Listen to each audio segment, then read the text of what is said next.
설교를 준비하면서 문득 저 어릴 적과 젊을 적 생각이 좀 났습니다. 제가 생긴 것과는 다르게 모험을 아주 좋아하는 개구장이었던 기억이 납니다. 어렸을 적에 우리나라 대부분의 가정이 연탄불을 떼었습니다. 그래서 구들장이라고 하는 것이 있었고요. 연탄 불이 들어있는 연탄통을 네로라고 하는 그런 어떤 그곳으로 이렇게 집어 넣으면 이제 연탄불이 있는 곳은 뜨끈뜨끈한 아랫목이 되고, 연탄불의 온도가 전해지지 않는 윗목은 이제 좀 온기가 없는 좀 약간 차가운 그런 것이 되어집니다. 그러면 이제 아랫목은 이제 순서대로 아버지나 뭐 어르신이 거기 계셔야 되고, 가장 귀한 게 밥이니까 밥 데울 때도 보온할 때도 그 아랫목에다가 입을 덮어놓고 보온을 했던 그런 기억이 나고요. 윗목은 어린아이들 차지였죠. 거기서 좀 냉방 같은 체계지만 그래도 어린아이들은 윗목에 있었던 그런 때가 있었습니다. 새벽에 일어나서 연탄불을 갈기도 하고 했던 그런 기억이 나는데, 그 연탄불을 활활 타오르게 하려면 그 위에 있는 연탄과 아래에 있는 연탄의 구멍을 맞추면 됩니다. 그냥 구멍을 딱 맞추면 불이 활활 타오릅니다.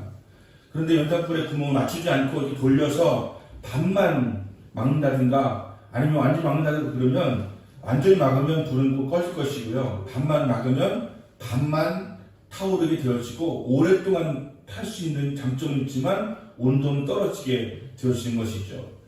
하지만 우리가 연탄을 제때 못 갈거나 아니면 완전 막아버려가지고 연탄불이 꺼지게 되면 우리가 이용했던 것이 번개탄이었습니다. 번개탄을 가지고 그 가운데 놓고서 이렇게 활활 태우면 그 번개탄의 그 화력으로 연탄에 불이 붙어가지고 연탄을 같이 살려낼 수가 있었던 때가 있었습니다. 그 이후로 번개탄은 이제 더 이상 연탄을 피우는 데 사용하지 않고 숯불 고기를 먹을 때 활용하는 제가 연탄을 다시 살리려고 번개탄을 피우려면 연탄통을 밖으로 내어가지고 이제 그 불을 이제 지피게 되는 그런 모습으로 하거든요. 제가 그걸 보면서 문득 무모한 생각이 들었어요. 뭐냐면 옆굴리기를 해가지고 그 연탄통을 싹 넘어갈 수가 있겠다는 그런 말도 할 수 없는, 지금 같으면 상상도 할 수 없는 옆굴리를 해가지고 그 연탄통을 넘어가면 나는 연탄통, 그 활활 타오르는 연탄통을 넘어서는 사람이 될 거야 하면서 옆굴리를 이렇게 저는 실행에 옮겼습니다. 옆굴리를 했어요. 옆굴리를 잘하는 사람도 아니었고 기계식을 전공한 것도 아니었습니다. 옆굴리를 하다가 결국 어떤 결과가 되었냐면 2도 화상을 입고 치료를 받는 그런 일이 생겨나게 되었습니다. 근데 그때 저의 마음속에 어떤 마음이 있었냐면, 나는 할 수 있다 였어요. 나는 할 수 있다. 할 수 있다. 이런 생각을 가졌거든요. 그 당시에 우리나라의 분위기는 그냥 할 수 있다 였어요. 그리고 하면 된다 였어요. 초등학교 모든 그 곳에는 그 세 개의 비석이 세워져 있었는데, 하나는 이순신 장군이고, 하나는 책 독서하는 여성이고, 하나는 하면 된다라고 하는 그 비석이었어요. 하면 된다라고 하는 분위기가 흩어져 있는 그런 세상이었고, 또 우리 또 조영기 목사님이 하면 된다, 할 수 있다, 하면 된다, 해보자, 이런 구호를 가지고 막 하면서, 또 그 당시에는 노만 빈센트 필이라고 하는 사람이 쓴 적극적 사고방식 이런 것들이 불길같이 유용했던 때였기 때문에 제 어린 시절에도 그 마음 가운데 할 수 있다 하는 그 마음을 가지고 그 연탄통을 넘어서려고 했던 것이죠. 제가 화상 입고 난 다음에 박정희 대통령한테 청구서를 내밀까 좀 생각을 하고 있었습니다. 그분이 할 수 있다고 자꾸 해가지고 이렇게 하게 된 것이 아닌가 싶어가지고. 그리고 또 한 번은 5학년 때였는데 육거리에 있는 제일교회에 그 등나무가 있습니다. 등나무가 이렇게 있는데 거기가 이게 새로 이렇게 만들어 놓았기 때문에 그 끝과 끝을 연결을 해서 우리가 트럭에 짐을 싣고 나면 고무 밴드로 이렇게 묶어요. 탄력이 있어야 되고 고무는 굉장히 단단합니다. 그것을 끝으로 묶어놓고서는 이걸 타고서 한번 저 끝까지 가보자, 이런 어떤 무모한 도전을 또 하게 되었습니다. 하라고 그랬더니 아무도 안 한대요. 그래서 내가 할게 하면서 제가 그 꼬무를 타고서 이제 끝까지 가기 시작합니다. 울렁울렁 거리면서 위로 쫓았다가 내려오는데 쳐박았다 이렇게 하니까 신이 납니다. 그렇게 하다가 중간에 떨어졌어요. 근데 그 당시에는 여러분 이제 여기서 드신 분만 아는데 의자가 나무 의자가 아니고요. 콘크리트로 만들어 놓고 그 위에 나무 색깔을 칠해놓은 벤치였어요. 거기에 머리를 떨어졌는데 어떻게 되었겠습니까? 머리가 깨졌습니다. 그래서 피가 막 솟구쳐 오르는 거예요. 여러분 어디 온천 발견하면 땅속에서 막 솟구쳐 오르는 거 있잖아요. 그것처럼 피가 솟구쳐 오르는 거예요. 그래서 급한 대로 수건으로 그 피를 막고 가까운 곳에 있었던 남궁병원에 가서 꿰맸던 그런 기억을 가지고 있습니다. 굉장히 저의 디스이기도 하고 저의 어떤 그 실수 아니면 허물이기도 할 수가 있는데 어렸을 적에는 그런 무모한 짓을 많이 했습니다. 그것이 어린 시절이었고 젊은 시절에도 다른 사람보다는 제가 정말 뭐 목숨을 건다라고 하는 그런 도전을 꽤 했던 그런 기억이 납니다. 지금은 여기서 차 이렇게 건너올 때 우리 건너오고 있으면 우리 이렇게 그 바이크를 쳐맞지 않습니까? 거기를 뛰어넘고 싶으면 불뚝 같은데 그냥 이렇게 발로 이렇게 살짝 넘어오게 되는 것이죠. 제가 목사인데 이걸 누가 보게 되면 얼마나 우스꽝스럽겠습니까? 게다가 뛰어넘다 하다가 걸려서 넘어진다 하면 얼마나 창피하고 부끄럽겠습니까? 마음은 굴뚝 같은데 하지 못하고 있는 부분도 분명히 있는 것이죠. 세월이 흘러가니까 제 마음속에 그런 생각을 하게 되었습니다. 할 수 있다는 것이 아니라 나는 할 수 없는 것이 참 많다. 그런 생각을 하게 되어지는 것이죠. 어찌 보면 할 수 있다라고 하는 것보다 나는 할 수 없다, 할 수 없는 게 더 많다라고 생각하는 것을 가지는 것이 더 안전하고 그리고 바람직한 생각이라고 할 수가 있는 것입니다. 신앙의 첫 출발은 나는 연약하다, 나는 부족하다, 나는 죄인이다 라는 데부터 출발하는 것입니다. 나는 할 수 있다, 나는 모든 걸 할 수 있다. 이것을 버렸어요. 그런 가부장적인 체제하에서 아버지들은 나는 할 수 있다고 해가지고 누구하고 상의도 하지 않고 누구도 의지하지 않고 혼자 다 감당하겠다고 하면서 혼자 막 술 마시고 막 그 괴로움 갖다가 그걸로 토해내고 아무 상의하지 않고 끌어안고 있다가 결국은 병이 나서 일찍 돌아가시기도 하고 또 많은 아픔과 고통을 당하기도 하는 그런 모습들이 우리 가장들에게 있었다니까요. 지도자들에게도 많이 그런 모습을 우리가 찾아볼 수가 있었습니다. 나는 할 수 있지, 해야지, 내가 감당해야지라고 하는 그런 생각 속에서 누구도 의지하지 않으려고 했던 가족들, 우리 아이들에게 어떻게 그 연약한 모습 보여줍니까? 그냥 내가 감당하겠다는 마음으로 살아가다가 오히려 더 많은 화를 자초하고 힘들었던 그런 기억을 가질 수가 있는 것입니다. 우리 교회는 할 수 있다는 이야기를 참 많이 합니다. 그 교회가 할 수 있다, 하면 된다, 해보자, 으쌰으쌰 하면서 합니다. 되는 사람도 있고 안 되는 사람도 있어요. 안 되는 사람은 자꾸 절망합니다. 할 수 있다고 했는데, 목사님 분명히 된다고 했는데 왜 안 되는 거지? 왜 안 된다는 거지라고 생각 가지는 것입니다. 할 수 있다 맞습니다. 그런데 우리는 반드시 그걸 알아야 됩니다. 할 수 있다 주 안에서예요. 주 안에서 할 수 있다고, 주님과 함께라면 할 수 있다고, 주님과 함께라면 하면 된다는 것이지, 내가 할 수 있다, 나의 어떤 잠재 능력은 무한하기 때문에 얼마든지 할 수 있다, 이런 생각을 가지고 나아갈 때 우리는 자칫하면 오히려 더 넘어지고 실패할 수 있는 사람이 될 수가 있다라고 하는 것입니다.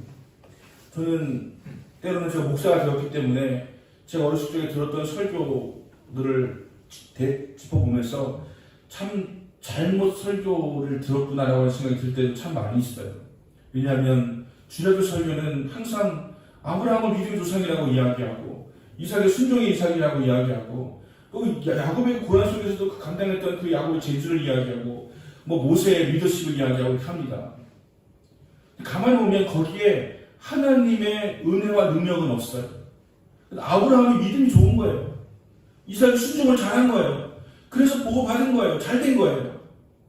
가만히 읽어보시면 성경을 제대로 읽어보신 분은 아브라함이 얼마나 믿음이 없는 자였는지 하는 것을 어렵지 않게 발견하게 됩니다.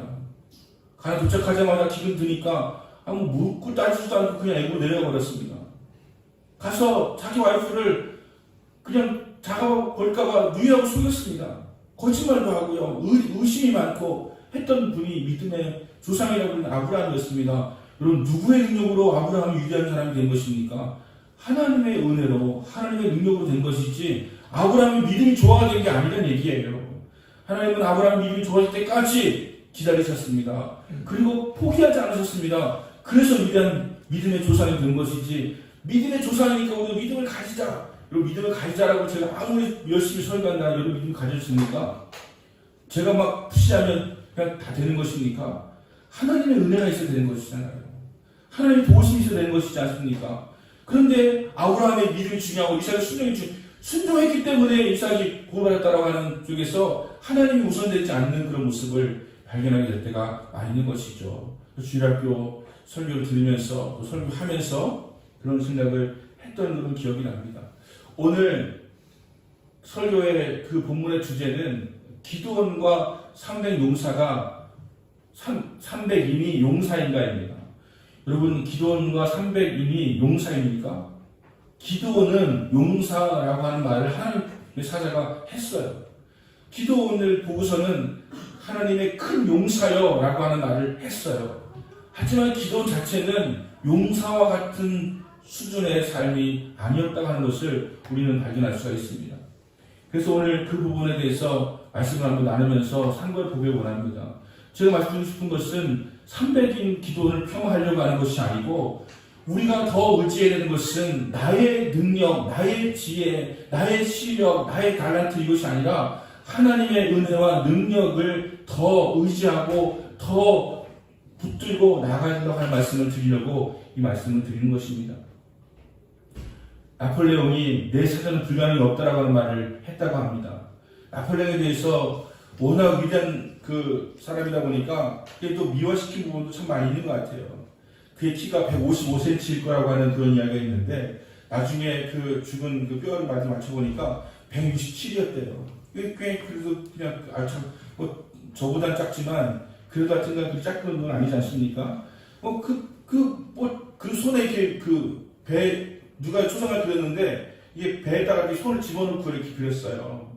그래서 이게 그 위장이 안 좋아가지고서 굳이 그림 그릴 때 위장 안 좋은 티를 내면서 그림을 그릴까요? 그림을 그렇게 그렸더라고요. 아니면 이게 프리메이슨의 상징이다라고 하는 그런 말도 하는 사람도 있고, 막 말을 이렇게 만들어내는 경우가 있는데, 내 세대로 불가능이 없다라고 하는 이 말로 인해서 여러분, 결국은 나폴레옹은 황제가 되었거든요. 황제가 되면 안 되는 것이죠. 왜냐하면 황제 체제 하에서 혁명을 일으키는데 앞장섰던 나폴레옹이었는데, 결국 그가 황제가 되었어요. 결국 불가능이 없는 사람이니까요.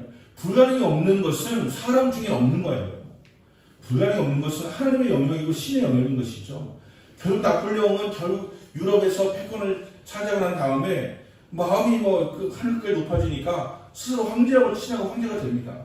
하지만 그는 결국 패하게 되어지고 이제 세인트 헬레나 성으로 이렇게 유배를 가게 돼서 50살에 죽었습니다. 50살에. 그건 불가능은 없다라는 그걸 들으면서 저는 그걸 이제까지 마치 불가능 없다라고 하는 마음을 가지고 정말 요즘에 그런 삐딱한 마음이 들어요. 내 사전에 불가능이 없다? 아마도 나폴레옹에게는 사전이 없었을 것이다. 아예 사전이 없었던 것이죠. 불가능이 없다라고 하는 것보다는요, 우리가 불가능은 있다. 내가 할 수 없는 이 영역이 참 많다라고 생각할 수 있는 것이 바람직한 마음이라고 하는 마음이 들어서 오늘 말씀을 전하고 있는 것입니다. 제가 어제 명천에 있는 그 성공의 교회를 탐방을 하고 왔습니다. 성공의 병천 교회인데요.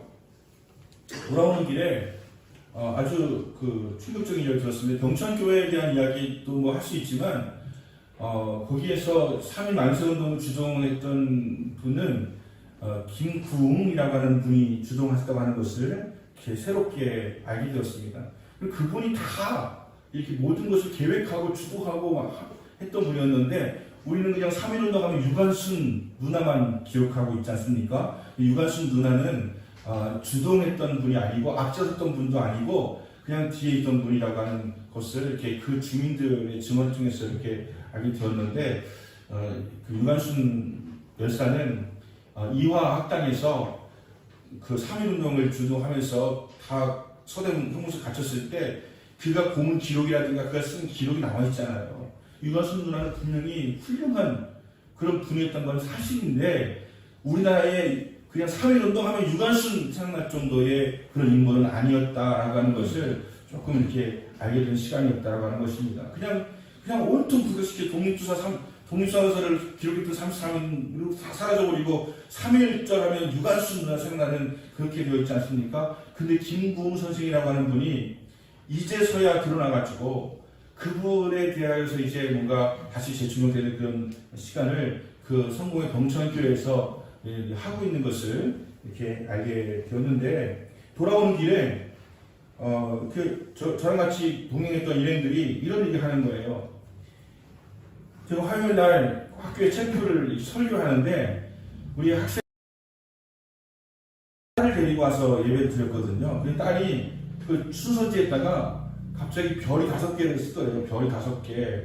그래가지고서 엄마가 학생회장이니까 야 예배 집중해야지 그런 낙서를 하면 안 돼 라고 했는데 엄마 지금 설교하시는 목사님 그 얼굴이 딱 별이 5개 광고하는 그거랑 똑같아 이렇게 그래가지고 제가 엄청난 충격을 받았습니다.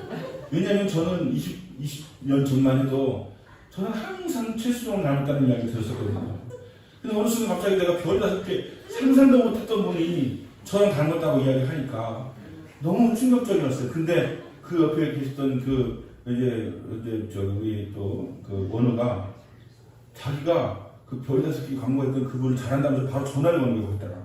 그 사람한테 최우수 사장이라고. 그래서 전화 건데 전화를 아직 안 받더라고요.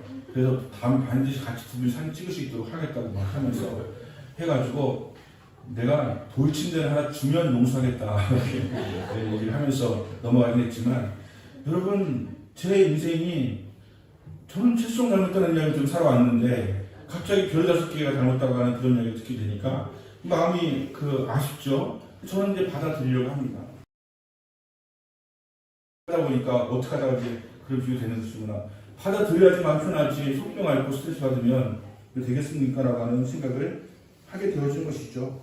세월이 흐르고 나이가 들어가면 더 이상 우리는 젊은 청춘이 아니라고 하는 것을 받아들여야 됩니다. 다 할 수 있는 것이 아니고 못하는 것이기 때문에 이것은 이분한테 부탁을 드리고 이것은 이분한테 부탁을 드리고 이것은 우리 함께 하자고 이야기하고 이것은 우리가 하나님께 의지하고 기도하고 하면서 해나가야 되는 사람이 되는 것이 지혜로운 것이지 내가 다 할 수 있다고 하면서 나갈 때 그것은 무모한 것이 되어버릴 수 있는 그런 일이 될 수가 있다고 하는 것입니다.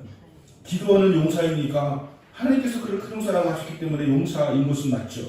하지만 기도는요 하나님께서 그를 택하시기 위해서 사자를 보냈을 때 큰 용사여 여호와께서 너와 함께 하시는도다 라고 이야기했습니다. 그렇게 했을 때 기도는 그게 무슨 소리냐, 하나님께서 함께 하시는데 어떻게 우리나라가 미단의 손에 넘겨줄 수가 있겠냐라고 대꾸를 했습니다. 따진 거예요. 그리고 따지시는 분 계시죠? 하나님 앞에 따지시는 분 계시죠? 기도는 따지는 사람이었어요. 그래서 내가 너를 택하여서 미디안 손에서 구원하려고 하는 것이다 라고 이야기하니까 무슨 소리냐고, 내가 무엇으로 이스라엘을 구원합니까? 나는 므낫세 지파 중에서 가장 약하고 나는 아버지의 집에서도 가장 작은 자녀라고 이야기하는 것입니다.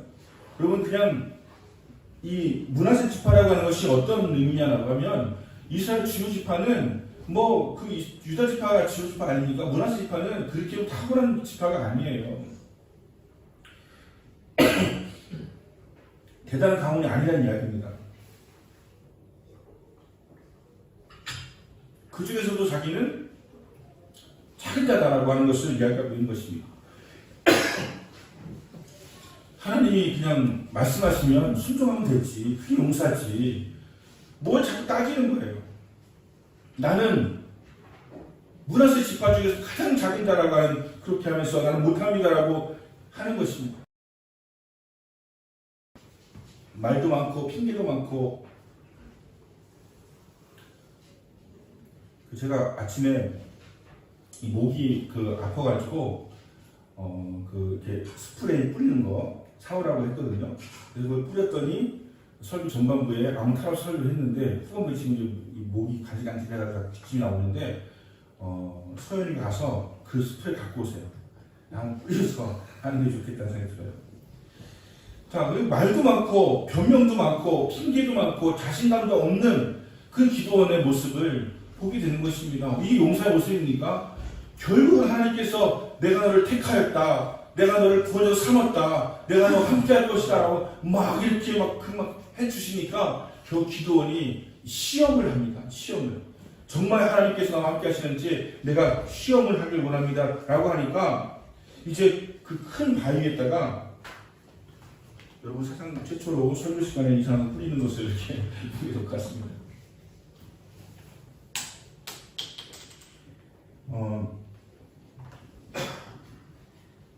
그 바위에다가 이제 그 고기하고 그 다음에 무교병을 가져다가 올려놓은 거예요. 그리고 사자가 또 뭐라고 이야기하면 거기다 국을 쏟아 부으래요. 막 국을 막 다 쏟아 부은 거예요. 그러니까 절대로 타살할 수 있는 그런 상황이 아닌 것이죠. 그런데 그곳에 지팡이를 딱 대니까 불이 붙어가지고서 거기에 있는 고기와 무교병과 국이 다 타버리고 말라버렸습니다. 그때서야 기도원이 그러면 제가 하겠습니다라고 하게 되었던 거예요. 이렇게 표정을 확인하고 나서야 하겠다고 하는 분이 기도원이었던 것입니다.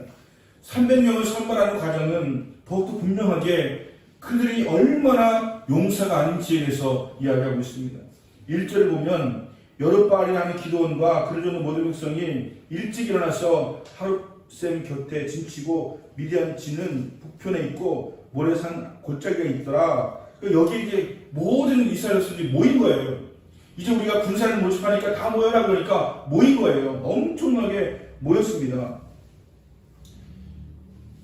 그리고 나서 하나님께서 어떻게 말씀하시냐면 이 전쟁이 두렵고 떨린 사람은 다 집으로 돌려보내라. 이렇게 다 돌아가서 1차적으로 32,000명이 남았는데 32,000명이 미대무사 10만이 넘어요.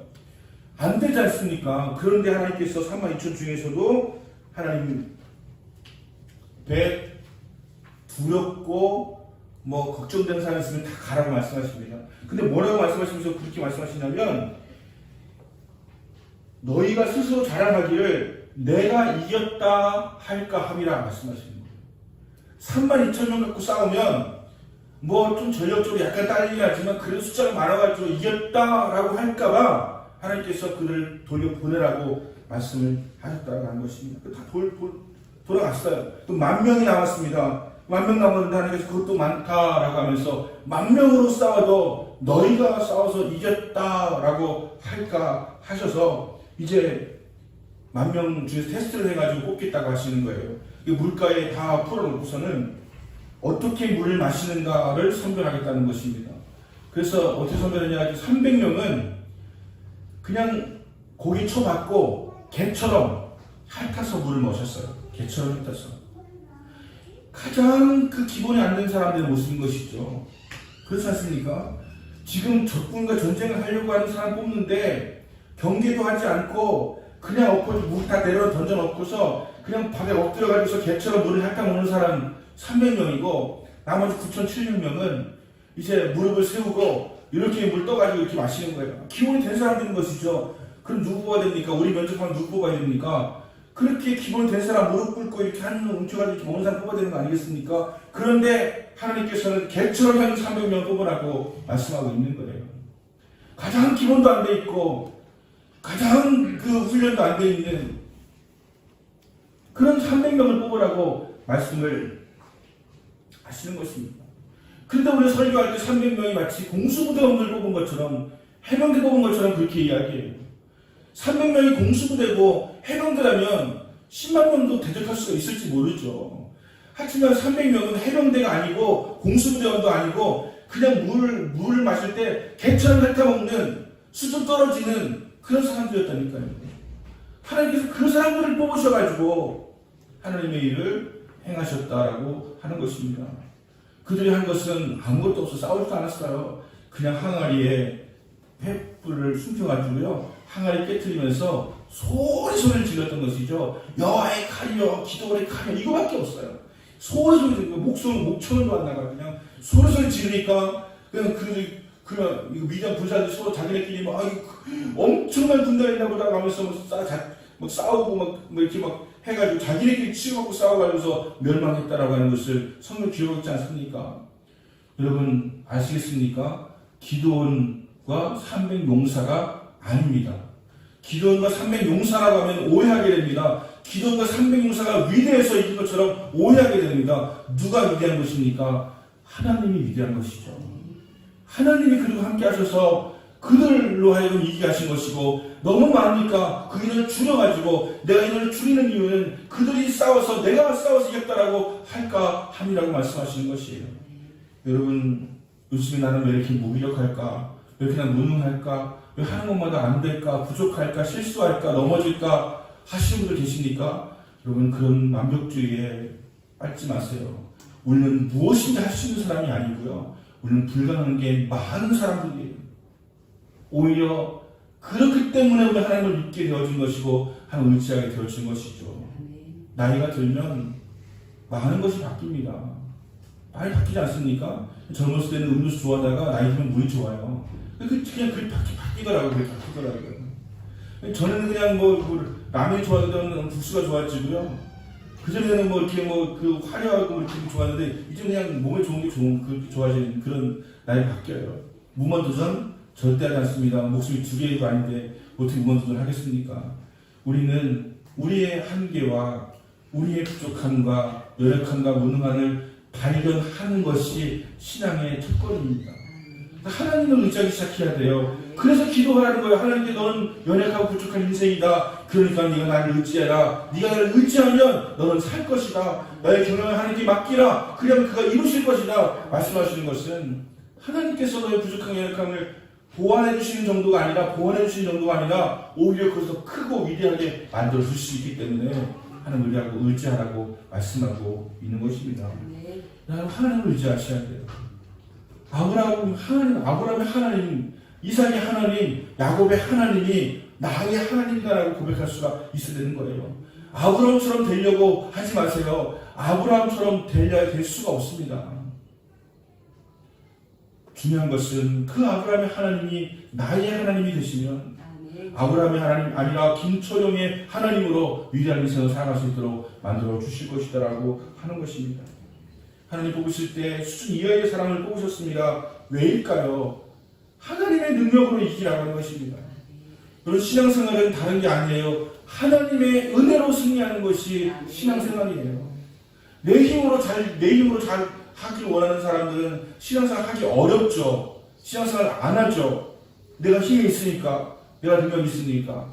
하지만 신앙생활의 기본은 나는 죄인이고, 나는 연약한 자이고, 부족한 자이고, 그래서 하나님께 맡기겠다라고 하는 고백을 하게 되어진 것입니다. 여기 이제 수능을 치르는 수능생 어머니가 2분 계시고, 아버지는 여기 한 분 계시고, 저기 한 분 계시는데, 여러분 수능 시험 치를 때 제일 고수가 할 수 있는 것은 무엇일까요? 뭘 잘하려고 할 생각을 내려놓는 거예요. 그게 제일 고수 아닙니까? 마음을 비운다고 하는 거. 마음을 비운다고 하는 것이 망치겠다는 얘기가 아니라 우리가 막 뭔가를 하려고 하는 열정, 욕심 이런 거 붙들고 있을 때 막 떨리고 두렵고 막 달달달 하다가 실수하고 생각 안 나고 하게 되는 건 아니겠습니까? 하나님께 맡기고 마음의 평안함을 가지는 것이 가장 위대한 일을 행할 수 있는 자세인 것입니다. 여러분 걱정 근심하면서 잠 못 드시는 분들 계신다면 하나님께 맡기고 내 마음의 평안함을 가지고 살아갈 수 있을 때에 여러분 불면증이 사라지게 될 것이고 스트레스가 사라지게 될 것이고 병이 치유가 될 것이고 또 하나님께 더 크고 위대한 그런 일을 행하심으로 더 놀라운 업적을 가지게 될 것이라고 하는 것입니다. 하나님께 맡기는 것이죠. 우리의 신앙은 내가 더 잘하는 것이 아니라 하나님께서 나를 도우셔서 더 큰 일을 행할 수 있도록 되어지는 것이 진정한 신앙의 모습이라고 하는 것입니다. 여러분 가정도 마찬가지입니다. 여러분 가장들 무거운 가정의 짐을 다 오늘 짊어지고서 막 이렇게 살아가려고 하지 마세요. 제가 전에 그 아버지라고 하는 그런 그 책을 읽은 적이 있는데 엉엉 울면서 읽었습니다. 아버지가 암에 걸렸는데 그래서 암에 걸린다고 어떤 순경으로 뒷자리에서 잘리기까지 했는데 자식한테 얘기할 수가 있어요. 아침에 출근한다고 나와가지고서 뭐 동네 한번 돌다가 저녁에 들어가고 하면서 살아가는데 그런 아버지인 것을 잘 알게 되어가지고 막 그냥 하는 그런 모습들이 너무너무 그 가슴 아프게 읽었던 그런 기억이 나는데, 여러분 우리가 그렇게 살아갈 것이 아니라 여러분 힘들면 힘들다고 와이프에게 자녀에게 이야기하세요. 같이 나누자고, 같이 기도하자고, 같이 돌파해보자고 상의하세요. 왜 그렇게 강한 척 하세요? 왜 그렇게 다 할 수 있는 척 하세요? 할 수 없으면 할 수 없다라고 하면서 내어놓고 같이 상의하고 하늘께 맡고 기도하고 목사님에게 기도 부탁도 하고 하면서 나아가는 것이 지혜로운 삶이 될 수가 있다라고 하는 것입니다. 하나님께서는 위대한 사람을 더 쓰신 것이 아니라 300인처럼 가장 하갈치, 가장 기본도 안 되는 사람들, 이런 사람들을 들으셔가지고 쓰셨다라고 하는 것을 알 때에, 여러분 우리는 우리가 잘나서 쓰시는 것이 아니고 우리가 부족하다고 인정할 때 네가 나를 원하는구나 라고 여기면서 우리에게 찾아오신다라고 하는 것입니다. 그럼 우리 오늘 이상훈 형제하고 황미애 그 선생하고 어떻게 호칭을 이상훈 형제라고 불러야 될 것이 예전부터 그래가지고 그렇고 황미애는 주임 팀장 뭐 이렇게 불렀는데 참 뭐 호칭은 그렇지만 그냥 자매기 형제님 한다면, 제가 한 10몇 년 전에, 그러니까 개척을 우리가 14주년이면 아마 저분들은 결혼이 한 13주년쯤 될 거예요. 왜냐면 제가 개척한 지 1년 만에 저분들 주례를 섰거든요. 근데 저분들이 그 두 분이 너무 귀한 분들이셨어요. 서울에서 동안교회 다니시다가 이제는 김동호 목사님 따라서 높은 뜻 숭의교회로 다니시기도 하고, 호소대학교에서 우리 이상훈 형제 같은 경우는 총장의 비서실에 있었고 또 대학원의 팀장으로 있었고 하기 때문에 저분들이 저한테 주례를 부탁할 거라고 해서 상상도 하지 못했어요. 저는 그때 나이가 40살, 지금도 여러분 나중에 비교해보시면 알겠지만 신하고 저하고 서면 누가 더 나이 많은지 몰라요.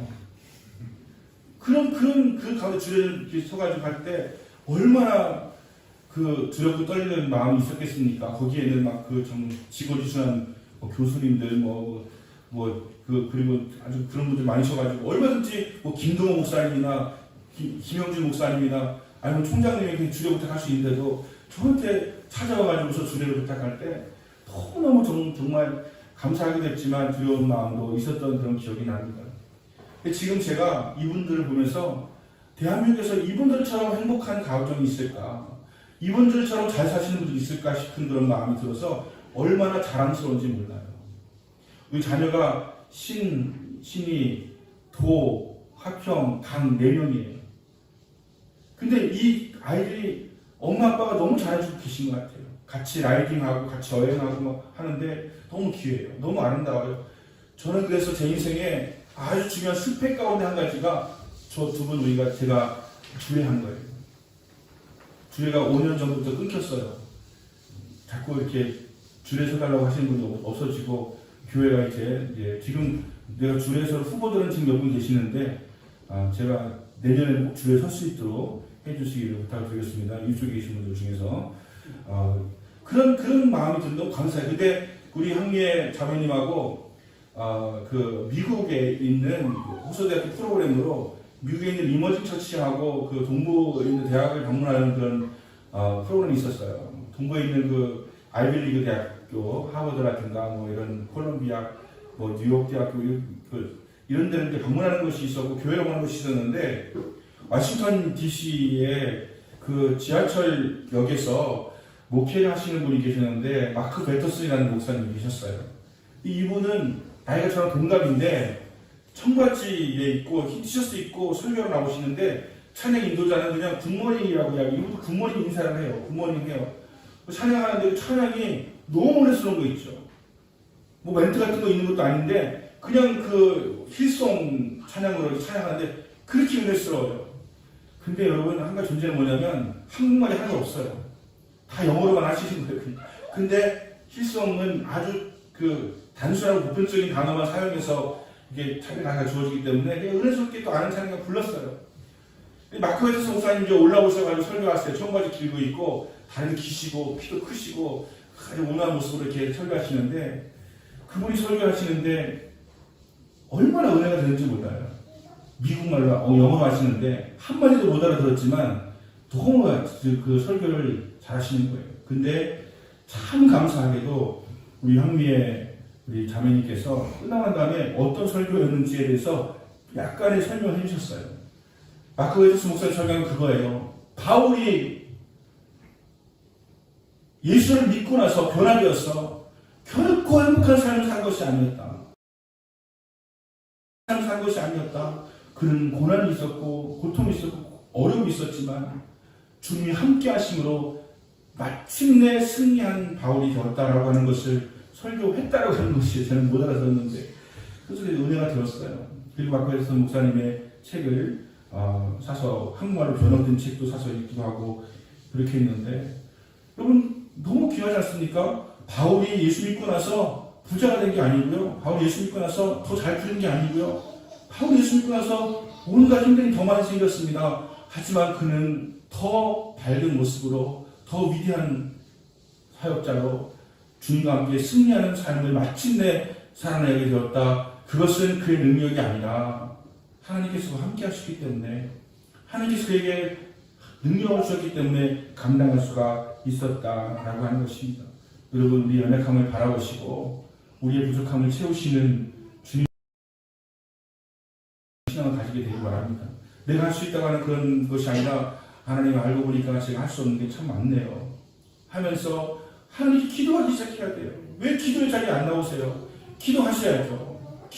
기도한다고 하는 것 자체가 나는 부족해 연약한 자입니다. 내 사회 성패는 내 능력이 달린 것이 아니라 하나님 달려 있습니다. 내 삶의 어떤 그 이루어지는 모든 소망들은 나한테 달린 것이 아니고 하나님 함께 할 때 되어 있습니다. 물론 우리는 우리의 베스트를 다해야 됩니다. 그건 기본이에요. 여러분 주신 은사와 능력의 베스트를 다 하셔야 돼요. 하지만 그걸로 안 되잖아요. 여러분 우리가 최선을 다한다고 됩니까? 최선을 다해도 안 되는 영역이 있잖아요. 우리가 바라는 그 영역이 있잖아요. 하나님 같이 영역이 있잖아요. 최선을 다하고 하나님께서 함께 하실 때 더 놀라운 은혜가 여러분 임하게 되실 줄로 믿으시고 이런 은혜가 있는 주의 사랑하는 백성들 받으시기를 예수님으로 축원합니다.